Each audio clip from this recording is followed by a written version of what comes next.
नमस्कार दोस्तों। आज हम आपके लिए लेकर आए हैं मुंशी प्रेमचंद की प्रसिद्ध कहानी गृहनीति। यह कहानी है माँ और पत्नी के बीच के झगड़ों में फंसे हुए एक बेबस व्यक्ति की। तो आइए सुनते हैं इस मजेदार कहानी को। जब माँ बेटे से बहू की शिकायतों का दफ्तर खोल देती है और यह सिलसिला किसी तरह खत्म होता नजर नहीं आता तो बेटा उकता जाता है और दिन भर की थकान के कारण कुछ झुंझलाकर माँ से कहता है, तो आखिर तुम मुझसे क्या करने को कहती हो अम्मा? मेरा काम स्त्री को शिक्षा देना तो नहीं है, यह तो तुम्हारा काम है। तुम उसे डांटो मारो, जो सजा चाहे दो। मेरे लिए इससे ज्यादा खुशी की और क्या बात हो सकती है कि तुम्हारे प्रयत्न से वह आदमी बन जाए। मुझसे मत कहो कि उसे सलीका नहीं है, तमीज नहीं है, बेअदब है, उसे डांट कर सिखाओ। माँ, वाह, मुंह से बात निकलने नहीं देती, डांटू तो मुझे ही नोच खाए। उसके सामने अपनी आबरू बचाती फिरती हूँ कि किसी के मुंह पर मुझे कोई अनुचित शब्द न कह बैठे। बेटा, तो फिर इसमें मेरी क्या खता है? मैं तो उसे सिखा नहीं देता कि तुमसे बेअदबी करे। माँ, तो और कौन सिखाता है? बेटा, तुम तो अंधेर करती हो अम्मा। माँ, अंधेर नहीं करती, सत्य कहती हूँ। तुम्हारी ही सह पाकर उसका दिमाग बढ़ गया है। जब वह तुम्हारे पास जाकर टेसुएं बहाने लगती है तो कभी तुमने उसे डांटा, कभी समझाया कि तुझे अम्मा का अदब करना चाहिए? तुम तो खुद उसके गुलाम हो गए हो। वह भी समझती है कि मेरा पति कमाता है, फिर मैं क्यों न रानी बनूं, क्यों किसी से दबूं? मर्द जब तक शह न दे औरत का इतना गुर्दा हो ही नहीं सकता। बेटा, तो क्या मैं उससे कह दूं कि मैं कुछ नहीं कमाता, बिल्कुल निखट्टू हूँ? क्या तुम समझती हो कि तब वह मुझे जलील ना समझेगी? हर एक पुरुष चाहता है कि उसकी स्त्री उसे कमाओ योग्य तेजस्वी समझे और सामान्यतः वह जितना है उससे बढ़कर अपने को दिखाता है। मैंने कभी नादानी नहीं की, कभी स्त्री के सामने डींग नहीं मारी, लेकिन स्त्री की दृष्टि में अपना सम्मान खोना तो कोई भी ना चाहेगा। माँ, तुम कान लगाकर ध्यान देकर और मीठी मुस्कुराहट के साथ उसकी बातें सुनोगे तो वह क्यों न शेर होगी। तुम खुद चाहते हो कि स्त्री के हाथों मेरा अपमान कराओ। मालूम नहीं मेरे किन पापों का मुझे तुम यह दंड दे रहे हो। किन अरमानों से कैसे कैसे कष्ट झेल कर मैंने तुम्हें पाला। खुद नहीं पहना, तुम्हें पहनाया, खुद नहीं खाया, तुम्हें खिलाया। मेरे लिए तुम उस मरने वाली की निशानी थे और मेरी सारी अभिलाषाओं का केंद्र। तुम्हारी शिक्षा पर मैंने अपने हजारों के आभूषण होम कर दिए। विधवा के पास दूसरी कौन सी निधि थी जिसका तुम मुझे यह पुरस्कार दे रहे हो? बेटा, मेरी यह समझ में नहीं आता कि आप मुझसे चाहती क्या हैं। आपके उपकारों को मैं कब मेट सकता हूँ? आपने मुझे केवल शिक्षा ही नहीं दिलाई, मुझे जीवन दान दिया, मेरी सृष्टि की, अपने गहने ही नहीं होम किए, अपना रक्त तक पिलाया। अगर मैं 100 बार भी अवतार लूं तो भी इसका बदला नहीं चुका सकता।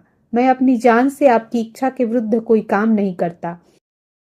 यथासाध्य आपकी सेवा में कोई बात उठा नहीं रखता। जो कुछ पाता हूँ लाकर आपके हाथों पर रख देता हूँ।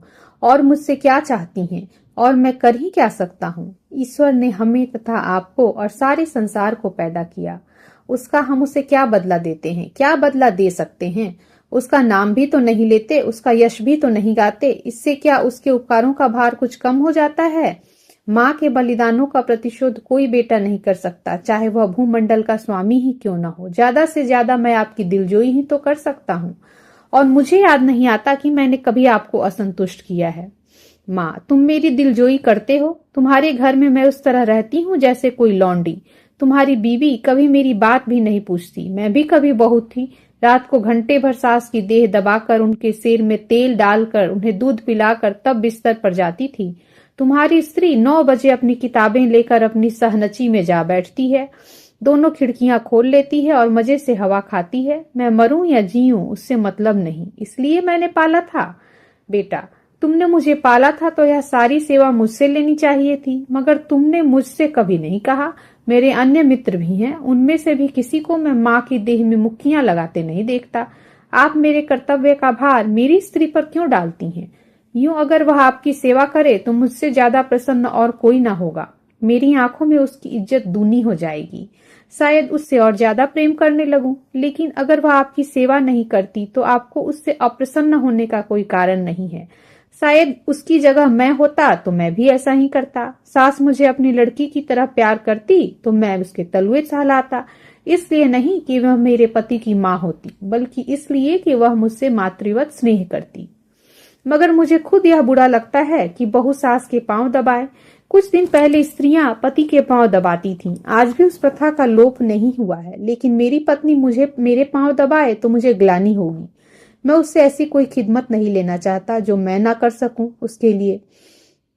यह रस्म उस जमाने की यादगार है जब स्त्री पति की लौंडी समझी जाती थी। अब पत्नी और पति दोनों बराबर हैं, कम से कम मैं तो ऐसा समझता हूँ। माँ, तो मैं कहती हूँ कि तुम ही ने उसे ऐसी ऐसी बातें पढ़ाकर शेर कर दिया है। तुम ही मुझसे बैर साध रहे हो। ऐसी निर्लज्ज, ऐसी बदजबान, टर्री, फूहड़ छोकरी संसार में ना होगी। घर में अक्सर मोहल्ले की बहनें मिलने आती रहती हैं। यह राजा की बेटी न जाने किन गंवारों में पली है कि किसी का भी आदर सत्कार नहीं करती, कमरे से निकलती तक नहीं। कभी कभी जब वे खुद उसके कमरे में चली जाती हैं तो भी वह गधी चारपाई से नहीं उठती, प्रणाम तक नहीं करती, चरण छूना तो दूर की बात है। बेटा, वह देवियां तुमसे मिलने आती होंगी। तुम्हारे और उनके बीच में न जाने क्या क्या बातें होती हैं। अगर तुम्हारी बहू बीच में आ कूदे तो मैं उसे बदतमीज कहूंगा। कम से कम मैं तो यह कभी पसंद नहीं करूंगा कि जब मैं अपने मित्रों से बातें कर रहा हूं तो तुम या तुम्हारी बहू वहां आकर खड़ी हो जाए। स्त्री भी अपनी सहेलियों के साथ बैठी हो तो मैं वहां बिना बुलाए न जाऊंगा। यह तो आजकल का शिष्टाचार है। माँ, तुम तो हर बात में उसी का पक्ष करते हो बेटा। न जाने उसने कौन सी तुम्हें जड़ी सुंघा दी है। यह कौन कहता है कि वह हम लोगों के बीच में आ कूदे, लेकिन बड़ों का उसे कुछ तो आदर सत्कार करना चाहिए। बेटा, किस तरह? माँ, आकर अंचल से उसके चरण छुए, प्रणाम करे, पान खिलाए, पंखा झले। इन्हीं बातों से बहू का आदर होता है। लोग उसकी प्रशंसा करते हैं, नहीं तो सब की सब यह कहती होंगी कि बहू को घमंड हो गया है, किसी से सीधी मुंह बात ही नहीं करती।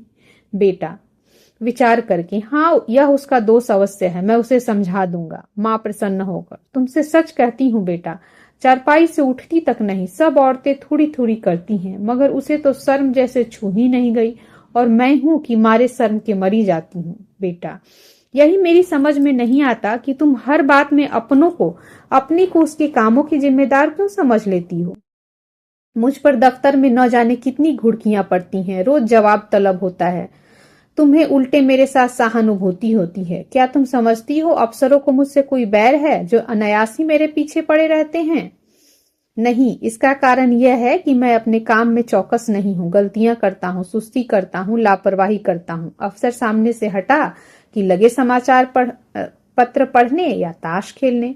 क्या उस वक्त हमें यह ख्याल नहीं रहता कि काम पड़ा हुआ है और यह साहब डांट ही तो बताएंगे, सिर झुकाकर सुन लेंगे, बाधा टल जाएगी। पर ताश खेलने का अवसर नहीं है।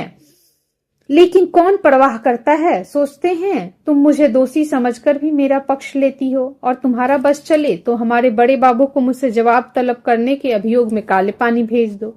माँ खिलकर, मेरे लड़के को कोई सजा देगा तो क्या मैं पान फूल से उसकी पूजा करूंगी? बेटा, हर एक बेटा अपनी माता से इसी तरह की कृपा की आशा रखता है, और सभी माताएं अपने लड़कों के ऐब पर पर्दा डालती हैं। फिर बहुओं की ओर से उनका हृदय इतना कठोर क्यों हो जाता है, यह मेरी समझ में नहीं आता। तुम्हारी बहू पर जब दूसरी स्त्रियां चोट करें तो तुम्हारे मातृ स्नेह का धर्म है कि तुम उसकी तरफ से क्षमा मांगो, कोई बहाना कर दो। इस तिरस्कार में तुम उनका सहयोग क्यों करती हो? क्यों तुम्हें उसके अपमान में मजा आता है?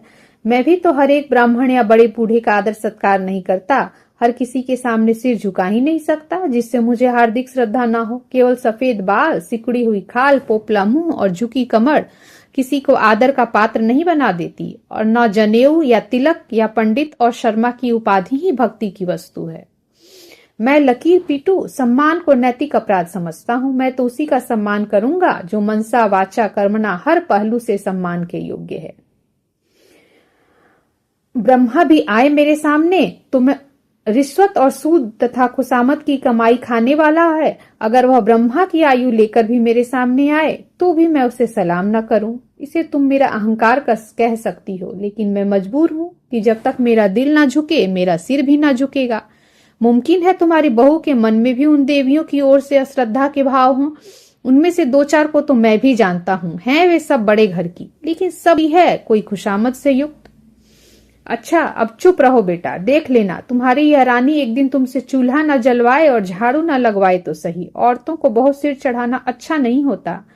अरे, इस निर्लज्जता की भी कोई हद है कि बूढ़ी सास खाना पकाए और जवान बहू बैठी उपन्यास पढ़ती रहे। बेटा, बेशक यह बुरी बात है और मैं हरगिज नहीं चाहता कि तुम खाना पकाओ और वह उपन्यास पढ़े, चाहे वह उपन्यास प्रेमचंद जी के ही क्यों न हो। लेकिन यह भी तो देखना होगा कि उसने अपने घर में कभी खाना नहीं पकाया, वहां रसोईया महाराज हैं, और जब चूल्हे के सामने जाने से उसके सिर में दर्द होने लगता है तो उसे खाना पकाने के लिए मजबूर करना उस पर अत्याचार करना है। मैं तो समझता हूँ ज्यों ज्यों हमारे घर की दशा का उसे ज्ञान होगा, उसके व्यवहार में अपने आप ही इसका होती जाएगी। यह उसके घर वालों की गलती है कि उन्होंने उसकी शादी किसी धनी घर में नहीं की। हमने भी यह शरारत की कि अपनी असली हालत उनसे छिपाई और यह प्रकट किया कि हम पुराने रईस हैं। अब हम किस मुंह से कह सकते हैं कि तू खाना पका या बर्तन मांज अथवा झाड़ू लगा। हमने उन लोगों से छल किया है और इसका फल हमें चखना पड़ेगा। अब तो हमारे कुशल इसी में है कि अपनी दुर्दशा को नम्रता, विनय और सहानुभूति से ढांकें और उसे अपने दिल को यह तसल्ली देने का अवसर दें कि बला से धन तो नहीं मिला पर घर के आदमी तो अच्छे मिले। अगर यह तसल्ली भी हमने उससे छीन ली तो तुम ही सोचो उसको कितनी विदारक वेदना होगी। शायद वह हमारी सूरत से भी घृणा करने लगे। माँ, उसके घर वालों को 100 दफे गरज थी, तब हमारे यहाँ ब्याह किया। हम उनसे भीख नहीं मांगने गए थे। बेटा, उनको अगर लड़के की गरज थी तो हमें धन और कन्या दोनों की गरज थी। माँ, यहाँ बड़े बड़े रईस हमसे नाता करने को मुंह फैलाए हुए थे। बेटा, इसीलिए कि हमने रईसों का स्वांग बना रखा है। घर की असली हालत खुल जाए तो कोई बात भी न पूछे। माँ, तो तुम्हारे ससुराल वाले ऐसे कहाँ के रईस हैं? इधर जरा वकालत चल गई तो रईस हो गए, नहीं तो तुम्हारे ससुर के बाप मेरे सामने चपरासगिरी करते थे। और लड़की का यह दिमाग कि खाना पकाने में सिर में दर्द होता है। अच्छे अच्छे घरों की लड़कियां गरीबों के घर आती हैं और घर की हालत देखकर वैसा ही बर्ताव करती हैं। यही नहीं कि बैठे अपने भाग्य को कोसा करें। इस छोकरी ने हमारे घर को अपना समझा ही नहीं। बेटा, जब तुम समझने भी दो, जिस घर में घुड़कियां, गालियां और कटुताओं के सिवा और कुछ न मिले तो उसे कौन अपना घर समझे? घर तो वह है जहाँ स्नेह और प्यार मिले। कोई लड़की डोली से उतरते ही सास को अपनी माँ नहीं समझ सकती। माँ तभी समझेगी जब सास उसके साथ माँ जैसा बर्ताव करे, बल्कि अपनी लड़की से ज्यादा प्रिय समझे। माँ, अच्छा अब चुप रहो, जी न जलाओ। यह जमाना ही ऐसा है। लड़कों ने स्त्री का मुंह देखा और उसके गुलाम हुए। न जाने कौन सा मंत्र सीख कर आती हैं। एक बहू बेटी के लक्षण हैं कि पहर दिन चढ़कर सोकर उठे। ऐसी कुलच्छनी बहू का तो मुंह न देखे। बेटा, मैं भी तो देर से सोकर उठता हूँ। अम्मा, तुमने मेरे बारे में तो कभी ऐसे नहीं कोसा। माँ, तुम हर बात में उससे अपनी बराबरी क्यों करते हो? बेटा, यह उसके साथ घोर अन्याय है, क्योंकि जब तक वह इस घर को अपना नहीं समझती तब तक उसकी हैसियत मेहमान की है और मेहमान की हम खातिर करते हैं, उसके ऐब नहीं देखते। माँ, ईश्वर न करे किसी को ऐसी बहू मिले। बेटा, तो वह तुम्हारे घर में रह चुकी। माँ, क्या संसार में औरतों की कमी है? बेटा, औरतों की कमी तो नहीं मगर देवियों की कमी जरूर है। माँ, 9 जैसी औरत सोने लगती है तो बच्चा चाहे रोते रोते बेदम हो जाए, मिनकती तक नहीं। फूल सा बच्चा लेकर मैके गई थी, 3 महीने में लौटी तो बच्चा आधा भी नहीं है। बेटा, तो क्या मैं यह मान लूं कि तुम्हें उसके लड़के से जितना प्रेम है उतना उसे नहीं है? यह तो प्रकृति के नियम के विरुद्ध है। और मान लो वह निर्मोही नहीं है तो उसका यह दोष है। तुम क्यों उसकी जिम्मेदारी अपने सिर लेती हो? उसे पूरी स्वतंत्रता है, जैसे चाहे अपने बच्चे को पाले। अगर वह तुमसे कोई सलाह पूछे, प्रसन्न मुख दे दो, ना पूछे तो समझ लो उसे तुम्हारी मदद की जरूरत नहीं है। सभी माताएं अपने बच्चों को प्यार करती हैं और वह इसका अपवाद नहीं हो सकती। माँ, तो मैं सब कुछ देखूं, मुंह न खोलूं, घर में आग लगते देखूं और चुपचाप मुंह में कालिख लगाए खड़ी रहूं? बेटा, तुम इस घर को जल्द छोड़ने वाली हो। उसे बहुत दिन रहना है। घर की हानि लाभ की जितनी चिंता उसे हो सकती है तुम्हें नहीं हो सकती। फिर मैं कर ही क्या सकता हूँ? ज्यादा से ज्यादा उसे डांट बता सकता हूँ, लेकिन वह डांट की परवाह ना करे और तुर्की बतुर्की जवाब दे तो मेरे पास ऐसा कौन सा साधन है जिससे मैं उसे ताड़ना दे सकूं? माँ, तुम 2 दिन ना बोलो तो देखो सीधी हो जाए, सामने नाक रगड़े। बेटा, मुझे इसका विश्वास नहीं है, पर मैं उससे ना बोलूंगा, वह भी मुझसे ना बोलेगी। ज्यादा पीछे पड़ूंगा तो अपने घर चली जाएगी। माँ, ईश्वर यह दिन लाए मैं तुम्हारे लिए नई बहू लाऊं। बेटा, संभव है इसकी भी चाची हो। सहसा बहू आकर खड़ी हो जाती है। माँ और बेटा दोनों स्तंभित हो जाते हैं, मानो कोई बम का गोला आ गिरा हो। रूपवती, नाजुक मिजाज, गर्वीली रमणी है जो मानो शासन करने के लिए ही बनी है। कपोल तमतमाए हुए हैं, पर अधरों पर विष भरी मुस्कान है और आंखों में व्यंग मिला परिहास। माँ अपनी झेप छिपाकर, तुम्हें कौन बुलाने गया था? बहू, क्यों, यहाँ जो तमाशा हो रहा है उसका आनंद मैं ना उठाऊं? बेटा, माँ बेटे के बीच में तुम्हें दखल देने का कोई हक नहीं है। बहू की मुद्रा सहसा कठोर हो जाती है। बहू, अच्छा, आप अपनी जबान बंद रखिए। जो पति अपनी स्त्री की निंदा सुनता रहे वह पति बनने के योग्य नहीं, वह पति धर्म का क ख ग भी नहीं जानता। मुझसे अगर कोई तुम्हारी बुराई करता, चाहे वह मेरी प्यारी माँ ही क्यों न होती, तो मैं उसकी जबान पकड़ लेती। तुम मेरे घर जाते हो तो वहां तो जिसे देखती हूँ तुम्हारी प्रशंसा ही करता है। छोटे से बड़ों तक गुलामों की तरह दौड़ते फिरते हैं। अगर उनके बस में हो तो तुम्हारे लिए स्वर्ग के तारे तोड़ लाएं। और उसका जवाब मुझे यहाँ यह मिलता है कि बात बात पर ताने, मेहने, तिरस्कार, बहिष्कार। मेरे घर तो तुमसे कोई नहीं कहता कि तुम देर से क्यों उठे, तुमने अमुक महोदय को सलाम नहीं किया, अमुक के चरणों पर सिर नहीं पटका। मेरे बाबूजी कभी गवारा न करेंगे कि तुम उनकी देह पर मुक्कियां लगाओ या उनकी धोती धो या उन्हें खाना पकाकर खिलाओ। मेरे साथ यहाँ यह बर्ताव क्यों? मैं यहाँ लौंडी बनकर नहीं आई हूँ, मैं तुम्हारे जीवन संगिनी बनकर आई हूँ। मगर जीवन संगिनी का अर्थ यह नहीं कि तुम मेरे ऊपर सवार होकर मुझे जलाओ। यह मेरा काम है कि जिस तरह चाहूं तुम्हारे साथ अपने कर्तव्य का पालन करूं। उसकी प्रेरणा मेरी आत्मा से होनी चाहिए, ताड़ना या तिरस्कार से नहीं। अगर कोई मुझे सिखाना चाहता है तो माँ की तरह प्रेम से सिखाए, मैं सीखूंगी। लेकिन कोई जबरदस्ती मेरी छाती पर चढ़कर अमृत भी मेरे कंठ में ठूसना चाहे तो मैं ओठ बंद कर लूंगी। मैं कब की इस घर को अपना समझ चुकी होती, अपनी सेवा और कर्तव्य का निश्चय कर चुकी होती। मगर यहाँ तो हर घड़ी हर पल मेरी देह में सुई चुभाकर मुझे याद दिलाया जाता है कि तू इस घर की लौंडी है, तेरा इस घर से कोई नाता नहीं, तू सिर्फ गुलामी करने के लिए आई है। अगर यही हाल रहा तो एक दिन तुम दोनों मेरी जान लेकर रहोगे। माँ, सुन रहे हो अपनी चहेती रानी की बातें? यह यहाँ लौंडी बनकर नहीं, रानी बनकर आई है। हम दोनों उसकी टहल करने के लिए हैं। उसका काम हमारे ऊपर शासन करना है। उसे कोई कुछ काम करने को कहे तो मैं खुद मरा करूं, और तुम उसकी बातें कान लगाकर सुनते हो। तुम्हारा मुंह कभी नहीं खुलता कि उसे डांटो या समझाओ, थर थर कांपते रहते हो। बेटा, अच्छा माँ, ठंडे दिल से सोचो। मैं इसकी बातें ना सुनूं तो कौन सुने? क्या तुम इसके साथ इतनी हमदर्दी भी नहीं दिखाना चाहती? आखिर बाबूजी जीवित थे तब वह तुम्हारी बातें सुनते थे या नहीं? तुम्हें प्यार करते थे या नहीं? फिर मैं अपनी बीवी की बातें सुनता हूँ तो कौन सी नई बात करता हूँ? तुम्हें इसमें बुरा मानने की कौन बात है? माँ, हाय बेटा, तुम अपनी स्त्री के सामने मेरा अपमान कर रहे हो। इसी दिन के लिए मैंने तुम्हें पाल पोस कर बड़ा किया था। क्यों मेरी छाती नहीं फट जाती? वह आंसू पोंछती आपे से बाहर कमरे से निकल जाती है और स्त्री पुरुष दोनों कौतुक भरी आंखों से उसे देखते हैं, जो बहुत जल्दी हमदर्दी में बदल जाती है। पति माँ का हृदय, स्त्री माँ का हृदय नहीं, स्त्री का हृदय। पति अर्थात स्त्री जो अंत तक पुरुष का सहारा चाहती है, स्नेह चाहती है और उस पर किसी दूसरी स्त्री का असर देखकर ईर्ष्या से जल उठता है। पति, क्या पगली किसी बातें करते हो? स्त्री, यथार्थ कहती हूँ। पति, तुम्हारा दृष्टिकोण बिल्कुल गलत है और इसका तजुर्बा तुम्हें तब होगा जब खुद सास होगी। स्त्री, मुझे सास बनना ही नहीं है।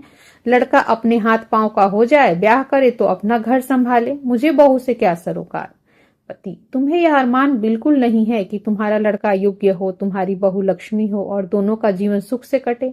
स्त्री, क्या मैं माँ नहीं हूँ? पति, माँ और सास में क्या कोई अंतर है? स्त्री, उतना ही जितना जमीन और आसमान में है। माँ प्यार करती है, सास शासन।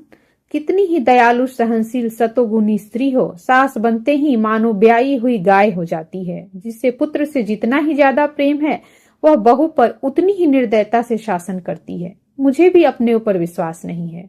अधिकार पाकर किसे मद नहीं हो जाता। मैंने तय कर लिया है कि सास बनूंगी ही नहीं। औरत की गुलामी सासों के बल पर कायम है। जिस दिन सासें ना रहेंगी, औरत की गुलामी का अंत हो जाएगा। पति, मेरा ख्याल है तुम जरा भी सहज बुद्धि से काम लो तो तुम अम्मा पर भी शासन कर सकती हो। तुमने हमारी बातें कुछ सुनी? स्त्री, बिना सुने ही मैंने समझ लिया कि क्या बातें हो रही होंगी। वही बहू का रोना। पति, नहीं नहीं, तुमने बिल्कुल गलत समझा। अम्मा के मिजाज में आज मैंने विस्मयकारी अंतर देखा, बिल्कुल अभूतपूर्व। आज वह जैसे अपनी कटुताओं पर लज्जित हो रही थी। हाँ, प्रत्यक्ष रूप से नहीं, संकेत रूप से। अब तक वह तुमसे इसलिए नाराज रहती थी कि तुम देर से उठती हो। अब शायद उन्हें यह चिंता हो रही है कि कहीं सवेरे उठने में तुम्हें ठंड ना लग जाए। तुम्हारे लिए पानी गर्म करने को कह रही थी। स्त्री प्रसन्न होकर, सच? पति, हाँ, मुझे तो सुनकर आश्चर्य हुआ। स्त्री, तो अब मैं मुंह अंधेरे उठूंगी, ऐसी ठंड क्या लग जाएगी? लेकिन तुम मुझे चकमा तो नहीं दे रहे हो? पति, अब इस बदगुमानी का क्या इलाज? आदमी को कभी कभी अपने अन्याय पर खेद तो होता ही है। स्त्री, तुम्हारे मुंह में घी शक्कर? अब मैं गर्जदम उठूंगी। वह बेचारी मेरे लिए क्यों पानी गर्म करेंगी? मैं खुद गर्म कर लूंगी। आदमी करना चाहे तो क्या नहीं कर सकता। पति, मुझे उनकी बात सुनकर ऐसा लगता था जैसे किसी दैवीय आदेश ने उनकी आत्मा को जगा दिया हो। तुम्हारे अल्हड़पन और चपलता पर कितना भरनाती हैं। चाहती थी कि घर में कोई बड़ी बूढ़ी आ जाए तो तुम उनके चरण छुओ, लेकिन शायद अब उन्हें मालूम होने लगा है कि इस उम्र में सभी थोड़े बहुत अल्हड़ होते हैं। शायद उन्हें अपनी जवानी याद आ रही हो। कहती थी यही तो शौक श्रृंगार, पहनने ओढ़ने, खाने खेलने के दिन थे। बूढ़ियों का तो दिन भर तांता लगा रहता है। कोई कहाँ तक उनके चरण छुए, और क्यों छुए? ऐसी कहाँ की बड़ी देवियां हैं। स्त्री, मुझे तो हर्षोन्माद हुआ जाता है। पति, मुझे तो विश्वास ही न आता था। स्वप्न देखने का संदेह हो रहा था। स्त्री, अब आई है राह पर? पति, कोई दैवी प्रेरणा समझो। स्त्री, मैं कल से ठेठ बहू बन जाऊंगी। किसी को खबर भी न होगी कि कब अपना मेकअप करती हूँ। सिनेमा के लिए भी सप्ताह में एक दिन काफी है। बूढ़ियों के पांव छू लेने में ही क्या हरज है। ये देवियां ना सही, चुड़ैलें ही सही, मुझे आशीर्वाद तो देंगी, मेरा गुण तो गावेंगी। पति, सिनेमा का तो उन्होंने नाम भी नहीं लिया। स्त्री, तुमको जो इसका शौक है, अब तुम्हें भी ना जाने दूंगी। पति, लेकिन सोचो, तुमने कितनी ऊंची शिक्षा पाई है, किस कुल की हो, और इन खुसट बूढ़ियों के पांव पर सिर रखना तुम्हें बिल्कुल शोभा न देगा। स्त्री, तो क्या ऊंची शिक्षा के यह मायने हैं कि हम दूसरों को नीचा समझें? बूढ़े कितने ही मूर्ख हों, लेकिन दुनिया का तजुर्बा रखते हैं। कुल की प्रतिष्ठा भी नम्रता और सद्व्यवहार से होती है, हेकरी और रुखाई से नहीं। पति, मुझे तो यही ताज्जुब होता है कि इतनी जल्द इनकी काया पलट कैसे हो गई। अब इन्हीं बहुओं का सास के पांव दबाना या उनकी साड़ी धोना, देह में मुक्कियां लगाना बुरा लगने लगता है। कहती थी कि बहू कोई लौंडी थोड़ी है कि बैठे सास का पांव दबाए। स्त्री, मेरी कसम? पति, हाँ जी, सच कहता हूँ। और तो और, अब वह तुम्हें खाना भी ना पकाने देंगी। कहती थी कि जब बहू के सिर में दर्द होता है तो उसे क्यों सताया जाए, कोई महाराज रख लो। स्त्री, फूली न समाकर, मैं तो आकाश में उड़ी जा रही हूँ। ऐसी सास के तो चरण धो धो कर क्यों मार मार कर हकीम बनवाने पर तुली रहती थी। पति, पूछा क्यों नहीं? भला मैं छोड़ने वाला था? बोली मैं अच्छी हो गई थी, मैंने हमेशा खाना पकाया है, फिर वह क्यों न पकाए। लेकिन अब उनकी समझ में आया है कि वह निर्धन बाप की बेटी थी, तुम संपन्न कुल की कन्या हो। स्त्री, अम्मा जी दिल की साफ हैं, इन्हें मैं क्षमा के योग्य समझती हूँ। जिस जलवायु में हम पलते हैं उसे एक बार में नहीं बदल सकते। जिन रूढ़ियों और परंपराओं में उनका जीवन बीता है उसे तुरंत त्याग देना उनके लिए कठिन है। वह क्यों, कोई भी नहीं छोड़ सकता। फिर भी वह बहुत उदार हैं। तुम अभी महाराज मत रखो, खामखा जेर बार होगे। जब तरक्की हो जाए तो महाराज रख लेना। अभी मैं खुद पका लिया करूंगी। 3-4 प्राणियों का खाना ही क्या, मेरी जात से कुछ अम्मा को आराम मिले। मैं जानती हूँ सब कुछ, लेकिन कोई रोब जमाना चाहे तो मुझसे बुरा कोई नहीं। पति, मगर यह तो मुझसे बुरा लगेगा कि तुम रात को अम्मा के पांव दबाने बैठो। स्त्री, बुरा लगने की कौन सी बात है? जब उन्हें मेरा इतना ख्याल है तो मैं भी उनका लिहाज कर लूंगी। जिस दिन मैं उनके पांव दबाने बैठूंगी वह मुझ पर प्राण देने लगेंगी। आखिर बहू बेटे का कुछ सुख उन्हें भी तो हो। बड़ों की सेवा करने में हेठी नहीं होती। बुरा तब लगता है जब वह शासन करते हैं और अम्मा मुझसे पांव दबाएंगी थोड़ी, सेंत का यश भी मिलेगा। पति, अब तो अम्मा को तुम्हारी फजूल खर्ची भी बुरी नहीं लगती। कहती थी रुपये पैसे बहू के हाथ में दे दिया करो। स्त्री, चिढ़कर तो नहीं कहती थी। पति, नहीं नहीं, प्रेम से कह रही थी। उन्हें अब भय हो रहा है कि उनके हाथ में पैसे रहने से तुम्हें असुविधा होती होगी। तुम बार बार उनसे मांगती लजाती भी होगी और डरती भी, और तुम अपनी जरूरतों को भी रोक देती होगी। स्त्री, ना भैया, मैं यह जंजाल अभी अपने सिर ना लूंगी। तुम्हारी थोड़ी सी तो आमदनी है, कहीं जल्दी से खर्च हो जाए तो महीना काटना मुश्किल हो जाए। थोड़े में निर्वाह करने की विद्या उन्हीं को आती है। मेरी ऐसी जरूरतें ही क्या है? मैं तो केवल अम्मा जी को चिढ़ाने के लिए उनसे बार बार रुपये मांगती थी। मेरे पास तो खुद 100-50 रुपये पड़े रहते हैं। बाबूजी का पत्र आता है तो उसमें 10-20 के नोट जरूर होते हैं। लेकिन अब मुझे हाथ रोकना पड़ेगा।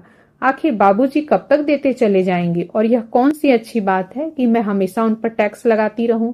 पति, देख लेना अम्मा अब तुम्हें कितना प्यार करती हैं। स्त्री, तुम भी देख लेना मैं उनकी कितनी सेवा करती हूँ। पति, मगर शुरू तो उन्होंने किया। स्त्री, केवल विचार में, व्यवहार में आरंभ मेरी ही ओर से होगा। भोजन पकाने का समय आ गया है, चलती हूँ। आज कोई खास चीज तो नहीं खाओगे। पति, तुम्हारे हाथों की रूखी रोटियां भी पकवान का मजा देंगी। स्त्री, अब तुम नटखटी करने लगे। तो इस प्रकार माँ और पत्नी के बीच में फंसे हुए उस बेबस व्यक्ति ने अपनी समझदारी से अपने टूटते हुए घर को बचा लिया। कहानी सुनने के लिए आप सभी का बहुत बहुत धन्यवाद। आशा करते हैं आपको आज की यह प्रस्तुति अच्छी लगी। अगर आपको हमारी आज की यह कहानी अच्छी लगी तो इसे शेयर करें, दोस्तों के साथ शेयर करें, लाइक करें, और चैनल पर नए हैं तो इसे सब्सक्राइब करना ना भूलें। तो मिलते हैं अगले सप्ताह एक नई प्रस्तुति के साथ। तब तक के लिए धन्यवाद।